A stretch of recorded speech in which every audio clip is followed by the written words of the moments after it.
Assalamualaikum warahmatullahi wabarakatuh. Halo, selamat pagi dan salam sejahtera bagi kita semua. Perkenalkan, nama saya Robi Kalmuntaha Meliala, bisa dipanggil dengan Bapak Robi.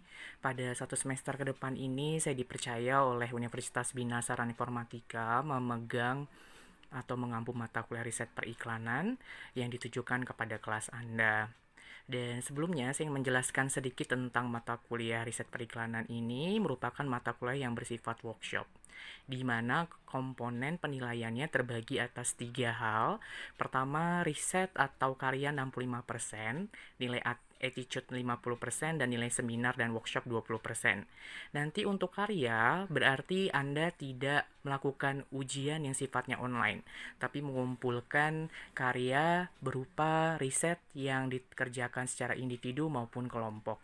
Untuk ujian tengah semester, Anda membuat riset pemasaran, dan untuk ujian akhir semester, Anda berkelompok untuk mengerjakan riset periklanan, yaitu Epic Model dan Direct Writing Method.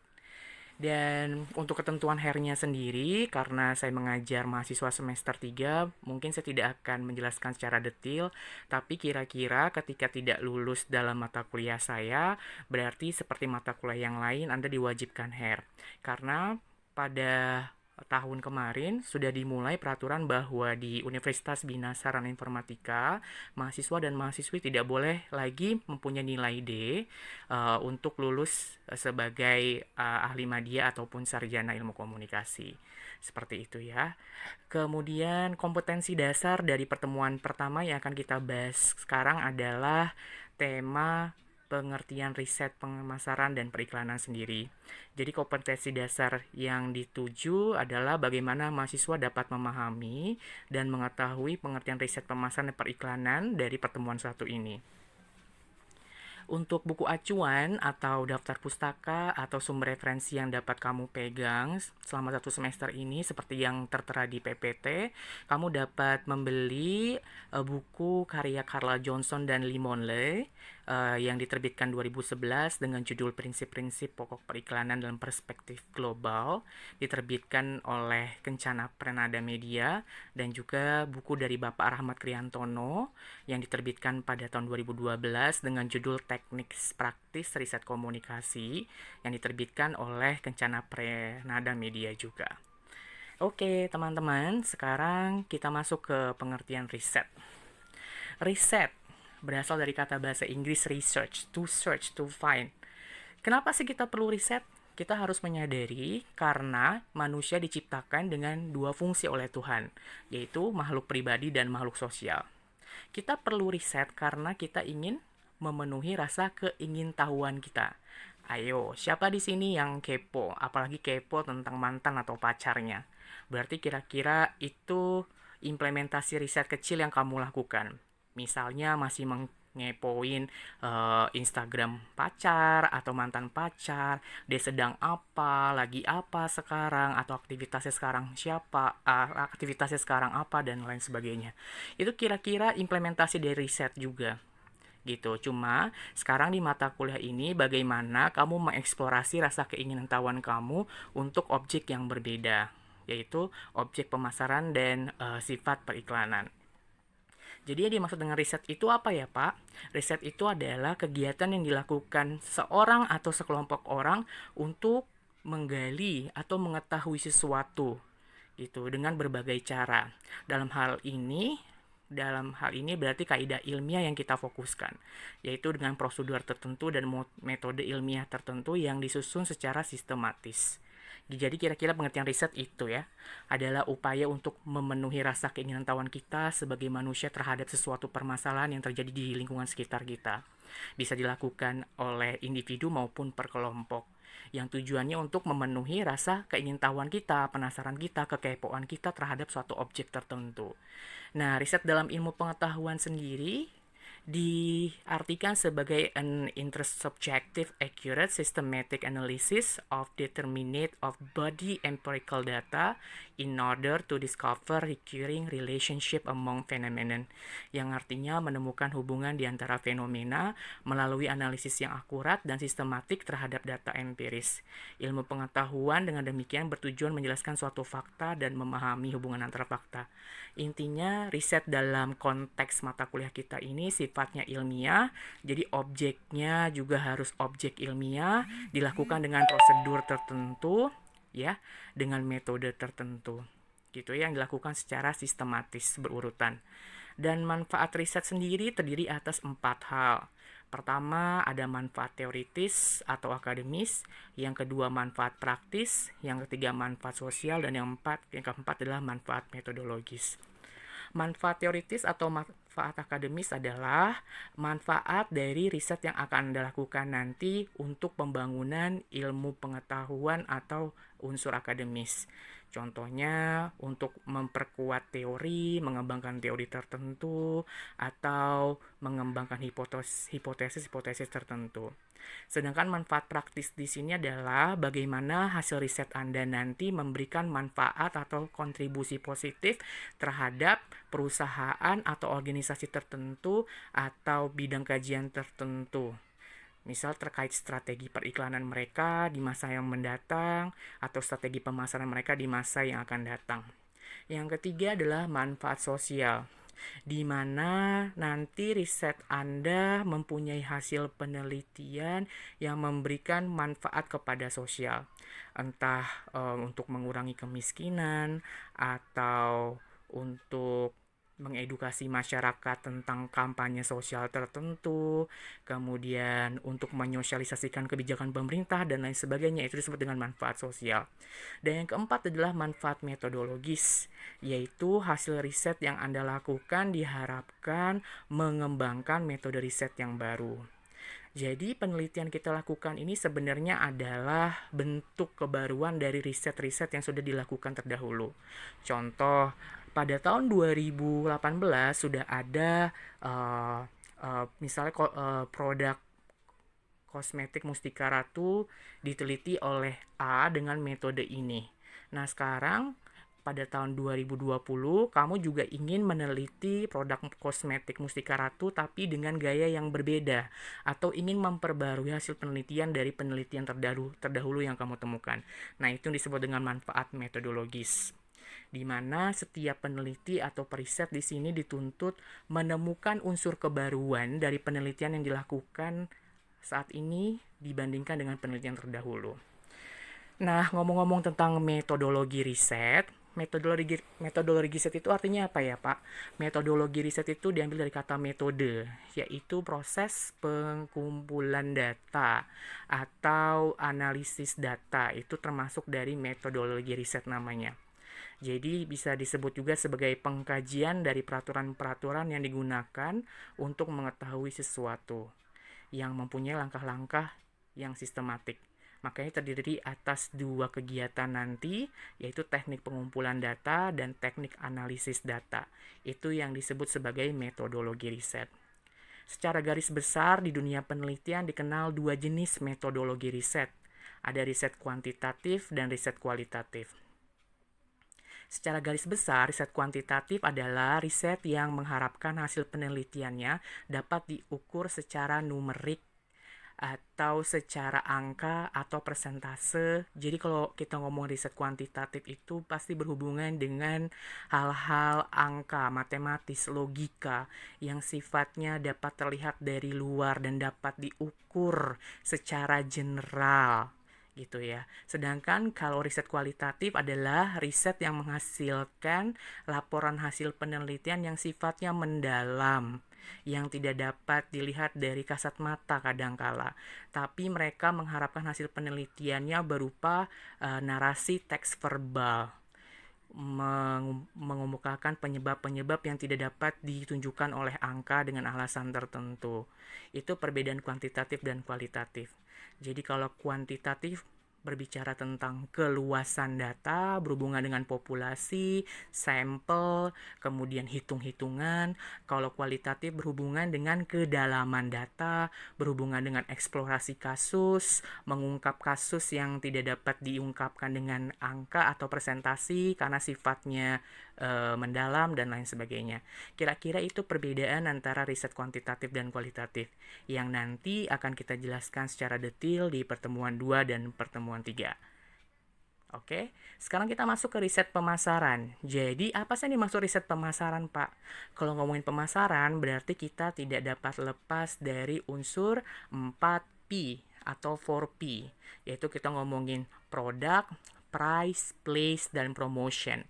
Berarti kita ngomongin produk, ngomongin harga, kemudian ngomongin tempat untuk menjual produk atau jasa tersebut, dan bagaimana promosi yang dilakukan untuk memasarkan produk dan jasa tersebut gitu.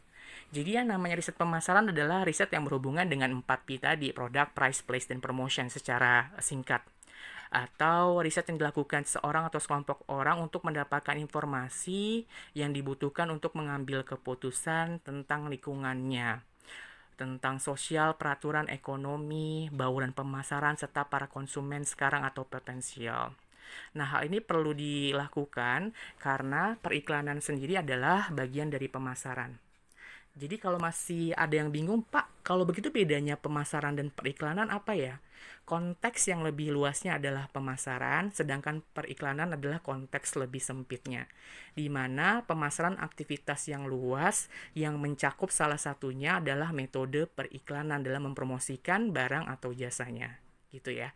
Jadi pemasaran itu adalah konteks lebih luasnya, sedangkan iklan adalah bagian dari pemasaran itu sendiri. Nah, ini adalah yang akan menjadi tugas UTS nanti bagi teman-teman mahasiswa di kelas ini untuk membuat riset pemasaran. Jadi kalau ngomong riset pemasaran, nggak jauh-jauh dari rumus 4B tadi yang saya kemukakan. Kamu akan meneliti tentang produk tertentu, meneliti tentang harganya, meneliti tentang bagaimana dia berjualan atau berpromosinya, kemudian bagaimana tempat jualan mereka, dan lain sebagainya, atau distribusi barang mereka atau jasa mereka kepada pelanggan atau konsumen seperti apa. Nah, itu disebut sebagai riset pemasaran.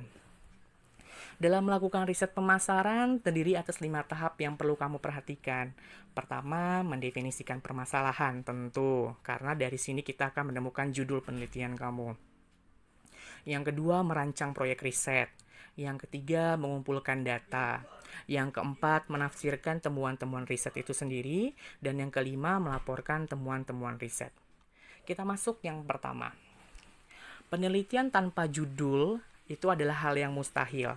Maka itu, sebelum menentukan judul, peneliti atau periset harus mendefinisikan permasalahannya dulu. Kamu mempunyai fokus permasalahan apa yang diteliti. Contoh kalau kita ngomongin pemasaran, saya ngambil contoh produk Mustika Ratu saja dengan special eventnya itu pemilihan Putri Indonesia yang sudah dilakukan berkali-kali bertahun-tahun, di mana kontestannya dikirimkan ke ajang Miss Universe bagi pemenang juara satunya. Oke, sekarang apa yang kamu ingin teliti dari konteks itu? Misalnya kamu ingin meneliti bagaimana special event pemilihan Putri Indonesia sendiri ini dalam menarik minat konsumen remaja putri terhadap kosmetik Mustika Ratu. Nah, kamu masih berarti definisikan dulu permasalahannya dan batasi fokus permasalahan kamu. Nah, kalau kamu punya ide kayak seperti itu, berarti kamu harus mengambil judul seperti pengaruh special event pemilihan Putri Indonesia 2020 terhadap minat konsumen remaja putri produk Mustika Ratu. Contohnya seperti itu. Berarti permasalahannya sudah dapat. Nah, yang kedua, berarti merencanakan proyek risetnya. Nah, proyek riset yang kamu lakukan ingin dilakukan dengan kualitatif atau kuantitatif. Berarti data-datanya dikumpulkan terlebih dahulu nih. Contohnya bagaimana company profile dari PT Mustika Ratu itu sendiri, lalu susunan kepanitiaan dari pemilihan Putri Indonesia, kemudian finalis-finalis yang ikut terlibat siapa saja, apa saja agenda dari acara itu, kemudian produk apa saja yang dipromosikan dalam ajang itu, gitu. Karena Mustika Ratu sendiri kan mempunyai beberapa jenis produk. Nah, dalam pemilihan Putri Indonesia tahun 2020 kemarin, produk mana yang lebih dipromosikan lewat kegiatan itu. Nah, itu contoh bagaimana merencanakan proyek riset. Jadi kamu mengumpulkan data-data terlebih dahulu dan kamu harus memikirkan bagaimana metode yang saya pilih untuk menyelesaikan permasalahan yang saya temui dengan kualitatif atau kuantitatif. Nah, ngomongin tentang mengumpulkan data, ya data-data tadi sebenarnya secara garis besar dapat dibagi atas dua jenis. Ada data primer dan data sekunder. Data primer adalah data yang memberikan informasi secara langsung kepada peneliti atau periset terkait objek permasalahan yang ingin diteliti. Nah, biasanya didapat dari hasil wawancara kamu, kemudian kuesioner gitu ya, dan juga hasil FGD, yaitu Focus Group Discussion gitu. Terkait tentang ide penelitian tadi yaitu Special Event Pemilihan Putri Indonesia 2020 terhadap minat konsumen remaja putri produk Mustika Ratu, berarti data primer yang kamu dapatkan bisa diambil dari wawancara kamu terhadap manajer pelaksana di sana dan juga company profile dari PT Mustika Ratu dan lain sebagainya. Nah, kalau data sekundernya apa, Pak? Data sekunder sendiri artinya adalah informasi yang didapat dari dalam dan luar perusahaan yang sifatnya menunjang hasil penelitian kamu. Yaitu contohnya bagaimana laporan penjualan dari Mustika Ratu itu sendiri setelah special event itu terjadi. Terus bagaimana kompetitor Mustika Ratu sendiri sekarang, bagaimana posisi Mustika Ratu sendiri dibandingkan misalnya Sari Ayu, kemudian PT Mendem, dan lain sebagainya. Company profile dari PT Mustika Ratu bisa dianggap juga sebagai data sekunder di sini, dan juga bagaimana peraturan pemerintah terkait BPOM terhadap izin dari produk Mustika Ratu yang beredar di Indonesia. Nah, itu data sekunder yang bisa kamu dapatkan. Setelah itu apa yang kita lakukan, Pak? Baru kita tafsirkan temuan-temuan riset kita ini. Nah, kalau kamu menentukan metode penelitiannya berupa kuantitatif, biasanya peneliti atau periset memerlukan software khusus yaitu SPSS yang merupakan singkatan dari Statistic Packaging for Social Science. Statistic Packaging for Social Science. Jadi software ini khusus untuk mengolah data kamu untuk mengetahui data-data statistik tertentu sesuai dengan kuesioner yang kamu buat gitu ya. Nah, kalau kamu menentukannya metode kualitatif, biasanya kamu harus terjun ke lapangan langsung dengan melakukan wawancara secara mendalam terhadap key informant dan informan kamu. Key informant dan informan itu artinya apa, Pak? Narasumber utama kamu dan narasumber pendukung kamu. Yang nanti hasil penelitian dari penelitian kualitatif berupa teks narasi verbal yang mendalam. Jadi bukan sekedar angka-angka, tetapi kamu jelaskan lebih detail makna di balik angka-angka yang dilakukan oleh penelitian kuantitatif. Itu kira-kira perbedaan kuantitatif dan kualitatif. Setelah kamu tafsirkan temuan-temuan riset kamu, barulah kamu dapat melaporkan temuan riset itu dengan membuat laporan riset penelitian yang isinya pasti kesimpulan dan rekomendasi atau saran. Gitu. Nah, kalau ngomongin tentang riset pemasaran, banyak sekali organisasi yang sudah bergerak di bidang jasa riset pemasaran di Indonesia. Contohnya ada Nielsen Indonesia, Marketing Research Indonesia, Mark Plus & Co, kemudian Survey One, Insight Asia Research Group, dan lain-lain. Ya, kamu tahu Nielsen Indonesia merupakan salah satu perusahaan riset pemasaran terbesar yang dipercaya oleh stasiun televisi dan stasiun radio untuk mengukur rating dan share program dari yang mereka produksi. Sejauh ini Nielsen Indonesia merupakan perusahaan jasa riset pemasaran nomor 1 yang belum dapat ditandingi, termasuk dari perusahaan jasa riset pemasaran dari pemerintah sekalipun. Itu ya kira-kira. Kemudian sekarang kita masuk ke riset periklanan. Kalau tadi kita ngomongin pemasaran yang sifat objek kajiannya lebih luas, yaitu terdiri atas konsep 4P tadi, ada produk, price, place, dan promotion. Kalau periklanan merupakan salah satu bagian dari pemasaran, jadi konteksnya lebih sempit gitu ya, lebih spesifik, lebih khusus gitu ya. Nah, dalam melakukan riset periklanan, ada dua objek kajian yang dapat kamu lakukan di sini. Kamu mau riset apa? Mau riset pesan iklannya atau riset medianya? Kalau kamu ingin melakukan riset pesan iklannya, berarti kamu fokus terhadap bagaimana misalnya efektivitas tagline dari produk tertentu atau jasa tertentu melalui iklan TV atau radionya. Contohnya, teh botol sosro sangat kental sekali dengan tagline-nya, apapun makanannya, minumannya, teh botol sosro. Nah, kamu ingin meriset bagaimana naskah itu mempengaruhi persepsi dari halayak atau komunikan, itu bisa. Berarti kamu fokus di sini riset pesan iklan atau tagline dari Pegadaian sendiri, yaitu mengatasi masalah tanpa masalah. Ya, itu contohnya kamu bisa riset tagline, pesan iklan, naskah iklan baik di televisi, radio, di poster, iklan koran, majalah, tabloid dan lain sebagainya. Gitu. Nah, yang kedua adalah riset media atau media riset. Media research. Berarti objek kajian kamu di sini adalah bagaimana si produk atau jasa tadi memilih media-media tertentu dalam mendistribusikan pesan-pesan iklannya. Berarti kamu di sini fokus kepada bagaimana misalnya iklan komersial media televisi rokok jarum mempengaruhi persepsi konsumen pria. Contohnya kayak seperti itu. Berarti yang kamu teliti di sini adalah medianya. Ada media TV, ada media radio, ada media sosial sekarang, Instagram, Twitter, YouTube gitu dan lain sebagainya.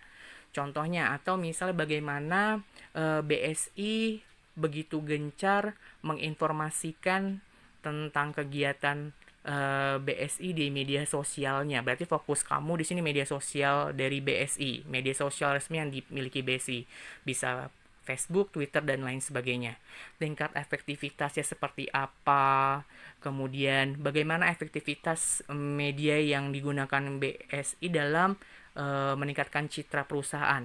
Lebih efektif menggunakan media sosial seperti Instagram atau media televisi seperti iklan-iklan BSI yang sudah beredar sekarang gitu. Nah, itu berarti kamu fokus pada riset penggunaan medianya. Kalau yang tadi fokusnya kepada naskah iklannya atau pesan iklan yang sengaja dibentuk oleh marketer atau pengiklan untuk mempromosikan produk dan jasanya kepada calon konsumen atau pelanggan di pasar. Kira-kira itu ya perbedaan antara riset media dan riset pesan iklan atau message research. Nah, selanjutnya kalau ngomongin riset, ada beberapa jenis atau tipe dari riset yang perlu kamu ketahui, yaitu ada 4. Ada jenis eksplorasi, deskriptif, eksplanatif, dan jenis evaluatif. Yang dimaksud dengan jenis riset eksploratif adalah jenis riset yang mengutamakan kedalaman data, mengeksplor sesuatu dengan menempatkan peneliti atau periset harus terjun ke lapangan. Semuanya dilaksanakan di lapangan. Contohnya kamu ingin mengetahui bagaimana proses produksi iklan dari BSI versi Barack Obama. Nah, itu kita bisa masuk ke jenis eksploratif. Nanti judulnya proses produksi, pembuatan iklan TV komersial Bina Sarana Informatika versi Barack Obama. Nah, itu disebut dengan jenis eksploratif. Jadi hasil penelitian kamu di sini nanti berisi tentang bagaimana praproduksinya, bagaimana produksinya, dan bagaimana evaluasi setelah iklan itu dibuat. Berarti kamu harus tahu kru yang terlibat siapa yang menjadi kameramennya, siapa yang menulis naskahnya, siapa talentnya, siapa bintang iklannya, di mana syutingnya, kapan syutingnya. Nah, itu disebut dengan jenis eksploratif ya. Mengeksplor. Gimana kamu tahu kalau kamu nggak terjun ke lapangan? Berarti kamu harus melakukan wawancara kepada sumber-sumber terkait nanti di lapangan. Yang kedua adalah jenis deskriptif. Kalau jenis deskriptif ini dapat dilakukan oleh dua metode tadi, baik yang metode kuantitatif atau metode kualitatif. Namanya juga deskriptif, berasal dari kata deskripsi. Berarti jenis riset ini tujuannya adalah untuk membuat deskripsi secara jelas kepada pembaca, gitu. Atau kepada target halayak yang akan membaca penelitian kamu. Nah, ini bisa dilakukan dengan metode kuantitatif maupun metode kualitatif. Contoh dari jenis riset deskriptif yang menggunakan metode kualitatif. Misal, representasi budaya Tionghoa pada iklan Bukalapak versi Imlek. Nah, itu berarti jenis deskriptif. Atau misalnya contoh lainnya adalah representasi patriarki pada iklan rokok Sampurna versi misalnya warteg gitu. Itu contoh jenis riset deskriptif. Jadi bisa dilakukan baik peneliti yang menggunakan metode kualitatif maupun metode kuantitatif. Nah, yang ketiga yaitu jenis eksplanatif. Kalau jenis eksplanatif ini sendiri biasanya dilakukan oleh periset atau peneliti dengan metode kuantitatif. Karena mereka akan menghubungkan atau mencari sebab akibat antara dua atau lebih konsep variabel yang akan diteliti. Jadi di sini kita akan menghubungkan tentang dua konsep atau variabel yang diteliti. Nanti berawal dari hipotesis, dugaan awal atau kesimpulan sementara. Nah, jenis riset ini dapat berupa korelasional maupun komparatif. Judulnya nih, kalau riset eksplanatif yang sifatnya korelasional, judulnya contohnya misal gini, hubungan kualitas pelayanan administrasi Universitas Bina Sarana Informatika terhadap citra Universitas Bina Sarana Informatika. Nah, ada dua konsep atau dua variabel yang kita hubungkan di sini. Ada kualitas pelayanan tenaga administrasi UBSI dengan citra Universitas Bina Sarana Informatika. Atau contoh lainnya, pengaruh penggunaan media Instagram Universitas Bina Sarana Informatika terhadap minat calon mahasiswa. Berarti ada dua juga di sini akan kita hubungkan, penggunaan media Instagram dan minat calon mahasiswa Universitas Bina Sarana Informatika. Nah, kira-kira itu judul dari jenis eksplanatif yang sifatnya korelasional. Ada juga yang sifatnya komparatif. Kalau komparatif berarti perbandingan. Misalnya gini, perbandingan citra Universitas Bina Sarana Informatika bagi mahasiswa perempuan dan mahasiswa laki-laki. Gitu berarti dibandingkan, gitu ya. Atau contohnya yang lain, perbandingan kualitas pelayanan pelayanan administrasi Universitas Bina Sarana Informatika Kampus Margonda dengan kualitas pelayanan administrasi Universitas Bina Sarana Informatika Kampus Pemuda. Nah, itu contoh riset eksplanatif yang komparatif atau membandingkan, yang biasanya diselesaikan dengan metode kuantitatif. Nah, yang keempat adalah jenis tipe riset evaluatif yang diambil dari kata evaluasi, yang maksudnya hasil riset ini diharapkan dapat menjadi bahan evaluasi bagi perusahaan atau objek kajian tertentu. Untuk jenis evaluatif ini sendiri dapat dilakukan dengan dua metode, baik kualitatif maupun kuantitatif. Gitu ya. Untuk tipe-tipe judul evaluatif yang berpendekatan kuantitatif, contohnya seperti ini. Tingkat kepuasan mahasiswa Universitas Bina Sarana Informatika terhadap e-learning Universitas Bina Sarana Informatika. Itu contoh jenis riset evaluatif. Tingkat kepuasan atau tingkat efektivitas penggunaan media iklan Instagram Universitas Bina Sarana Informatika terhadap minat calon mahasiswa Universitas Bina Sarana Informatika. Nah, itu juga dimaksud sebagai riset evaluatif yang sifatnya kuantitatif dengan kata-kata kunci judul, tingkat kepuasan, ataupun tingkat efektivitas. Nah, kalau jenis evaluatif penelitian yang sifatnya kualitatif bisa bermacam-macam. Contohnya, ada analisis wacana kritis pada iklan promosi BSI versi STMIK Nusa Mandiri Group. Contohnya seperti itu. Atau analisis wacana kritis pada iklan rokok jarum super. Nah, itu contoh jenis evaluatif dari penelitian yang sifatnya kualitatif gitu. Ya, kira-kira itulah materi yang ingin saya sampaikan kepada Anda semua terkait pertemuan pertama ini, yaitu pengertian riset pemasaran dan periklanan. Semoga dapat dipahami oleh teman-teman semua. Setelah ini ada latihan yang perlu kamu kerjakan, yang nanti akan saya share di WhatsApp group ataupun di elearning.bsi.ac.id. Jadi ditunggu saja kelanjutan instruksinya di WhatsApp group kita. Terima kasih atas